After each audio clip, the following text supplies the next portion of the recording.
तो आज है डे 36 और हम लोगों के पास बचा हुआ है 54 डेज। अब बहुत ही अच्छा रिस्पांस हम लोगों के बीच में आया है और आज मैं कुछ ऐसी चीज बताने वाला हूँ, प्रॉपर आप पूरी वीडियो देखो। आप बहुत ही अहम बात मैं बताने वाला हूँ कि वाकई में लोग सरवाइव किस तरीके से करेंगे। कि जितने हिसाब से हम लोगों ने ग्राउंड लेवल की इंक्वायरीज करी, ग्राउंड लेवल का हम लोगों ने जितना डेटा इकट्ठा किया है, उसमें हम लोगों को एक मेजर पॉइंट पता चला है और वो ये चीज है कि जब हम लोगों के पास जाते हैं तो एक्चुअल में चीज कुछ और ही अलग होती है। हम लोग उनको राशन का ऑफर करते हैं, राशन नहीं, उनको राशन नहीं चाहिए, उनको पैसा चाहिए। अब इसके पीछे क्या सीन है, अब आपको मैं बताता हूँ।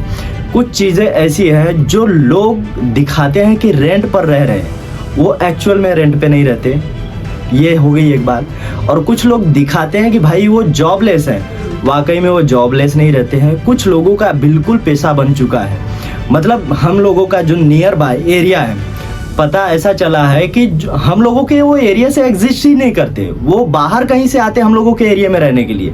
वो बताते हैं कि भाई हमारे पास जॉब नहीं है, हमारे पास काम नहीं है, हमारे पास पैसे नहीं, मगर एक्चुअली में ऐसा नहीं है। वाकई में उन लोगों के पास सब चीज़ें होती हैं और वो यहाँ से बिलोंग ही नहीं करते। मतलब अब किस तरीके से आप बताओ, किस तरीके से हम लोगों को जज करके बताए कि नहीं भाई आपको नीड है या नहीं नीड है। घर पर ग्राउंड पर जिस हिसाब से हम लोगों ने पता करा, यही चीज़ पता चल रहा है। देखिए वीडियो आप लोग प्रॉपर तरीके से मेरी वीडियो को फॉलो करते जा रहे हैं और देखते जा रहे हैं। मेरा बोलना यही है कि आप इन सब चीज़ों को ज़रा सा सीरियसली लो।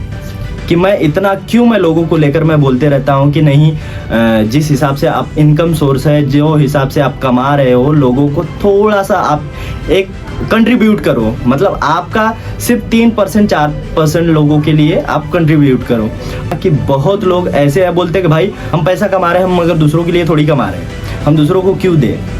मगर मैं एक चीज़ नोटिस किया हूँ, देखा हूँ लोगों के बीच में कि आप जब पैसा कमाते हो तो आपको लगता है कि नहीं आप अपने सही वे में कमा रहे हो, पैसा कमा रहे हो। मगर क्या होता है कि जब जो चीज़ ज़रूरत नहीं होती है आपकी, जो चीज़ आपकी रिक्वायरमेंट नहीं होती, आप वो चीज़ भी पूरा करते हो। मगर टाइम एक ऐसा आता है जब आपका अचानक से पैसा जेब से खर्च करना पड़ जाता है। अब वहाँ पर क्या होता है, देखिए सब चीज़ें होती हैं। क्रिएटर हम लोगों का एक है, ऊपर वाला हम लोगों के सर पे बैठा हुआ है। हम लोग रियलाइज़ नहीं करते, हमें लगता है कि नहीं हम कमा रहे, खा रहे, चल रहा है, चलने दो। मगर आप इस चीज़ को रियलाइज़ करो। मैं पिछली वीडियो में भी बताया था कि आपको लगता नहीं है, मगर ये वाकई में सच है कि जब आप पैसा बचाते हो तो ऊपर वाला आपके साथ में कुछ ना कुछ ऐसे एक्सीडेंटल काम कर देता है जिसके वजह से आपको 150 की जगह पर आपको 1500 या 2000, 5000, 10000 ऐसा भरना पड़ जाता है। तो कंट्रीब्यूट करो, आप थोड़ा सा ये निकालो। मैं क्यों इतना मैं लोगों के लिए बोलते जा रहा हूँ, क्योंकि क्या होता है वो एक अंदर से फीलिंग्स आती है कि आप जब किसी के लिए कुछ करते हो ना, 150 रुपए की भी हेल्प करते हो ना, तो एक अलग से अंदर से फीलिंग्स आती है और वो हैप्पीनेस ना अमेजिंग होती है, किसी चीज़ से नहीं मिलती है। जब आप किसी गरीब की हेल्प करते हो, उसके चेहरे पे मुस्कान देखते हो आपके 150 रुपए की वजह से। तो मेरा मानना यही है कि आप दूसरों के लिए थोड़ा सा करना स्टार्ट कर दो। अब जो चीज़ मैं बताने वाला हूँ वो बहुत ही अहम है। वो ये अहम है कि आजकल का जो एजुकेशन सिस्टम है, जो आप पढ़ाई दिला रहे बच्चे लोगों को, आप पढ़ाई करा रहे, आपको लगता है सही है, इसका बेनिफिट सही है या आपको मिलने वाला है? ऐसा लगता है कि आप 10th 12th ग्रेजुएशन होने के बाद आपका बच्चा सही में वाकई में वो पैसा कमा पाएगा?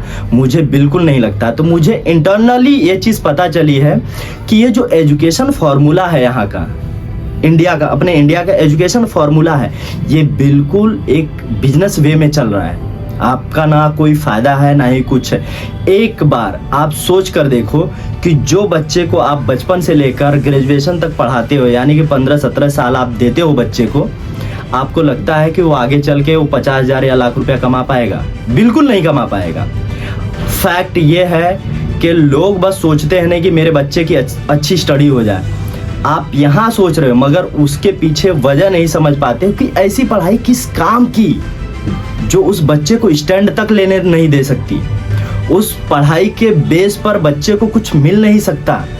बहुत सारी हम लोगों को रियलिटी वाली जो बात है पता चली है कि बहुत सारी ऐसी लड़कियां हैं जो डाइवोर्स ही हैं, बहुत सारी ऐसी लड़कियां हैं जो शादी नहीं हुई है, बहुत सारे ऐसे माँ है जो वाकई में अपने घर को सरवाइव करने के लिए 150 रुपए के लिए भी परेशान है। तो मैं उन लोगों से रिक्वेस्ट करूंगा कि आप इन सब चीज़ों के पीछे मत भागो कि नहीं मेरा बच्चा अच्छा पढ़ लेगा, मेरे बच्चे, भाई आप बच्चे की सुनते हो। मुझे तो यही नहीं समझ में आती कि आप बच्चे की सुनते हो कि नहीं बच्चा मेरा बोल दिया तो ये करो। अरे जो बोला गया है वाकई में फैक्ट बोल रहा हूँ, यानी कि दुनिया भी नहीं देखा है, आप उस बच्चे का सुनकर आप उसको जो मर्जी में आता है वो करवा देते। अरे ना, वो कहाँ से देख पाएगा तकलीफें आप झेले हो, तकलीफें को आप देखे हो, आप जानते हो जिंदगी को कैसे सरवाइव करते हैं। तो आप बच्चों के ऊपर मत रहिए, बच्चे को आप सही लाइन दीजिए और गाइडेंस लीजिए, प्रॉपर तरीके से काउंसलिंग लीजिए, तब आपको समझेगा कि बच्चे को किस लाइन पे लेकर जाना है। तो मेरी तरफ से बस इतना बोलना यह है कि मैं सभी पेरेंट्स लोगों को बस एक ही रिक्वेस्ट करूंगा कि आप जितना हो सकता है उतना बच्चे को अपने एक वे में बस स्टडी कराओ, बाकी का उसको टेक्निकल नॉलेज दो, एडिशनल नॉलेज दो कि इन फ्यूचर अगर मैं जॉब नहीं रहे तो वो क्या कर पाएगा, अपने पैर पे खड़ा हो पाएगा या नहीं खड़ा हो पाएगा। लोग MBA करके, लोग ग्रेजुएट होने के बाद भी घरों में बैठे हैं, जॉब नहीं है, इंडिया में प्लेसमेंट नहीं है, और आप उनके पीछे लाखों रुपया खर्चा कर देते हैं। अरे लाखों रुपया खर्चा करने से बेटर है कि लाख रुपये का आप अगर मैं कोई धंधा चालू करके देंगे तो 2-3 हज़ार रुपया घर पे लेकर जाएगा। दैट मीन्स कि वो 60-70 हज़ार 80 हज़ार रुपया घर पर महीने लेकर जाएगा। और वही ग्रेजुएट होने के बाद बच्चा जब जाता है इंटरव्यू में बैठता है तो उसको 10 से 15 हज़ार रुपये की जॉब मिलती है। तो इस बात को आप सीरियसली लो। मैं पढ़ाई को मैं बुरा नहीं मैं बोल रहा हूँ, मगर ठीक भी नहीं बोल रहा हूँ कि इस वे में पढ़ाई कराना बच्चों को सही है या गलत है। तो आप प्लीज़ सीरियसली लो इन बच्चों को और इनकी पढ़ाई को। आप बच्चों की बात सुनकर तो बिल्कुल मत चलो।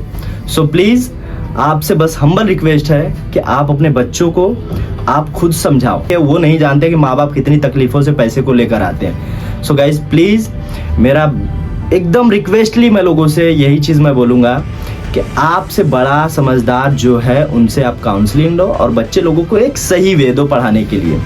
नेक्स्ट वीडियो में मिलते हैं।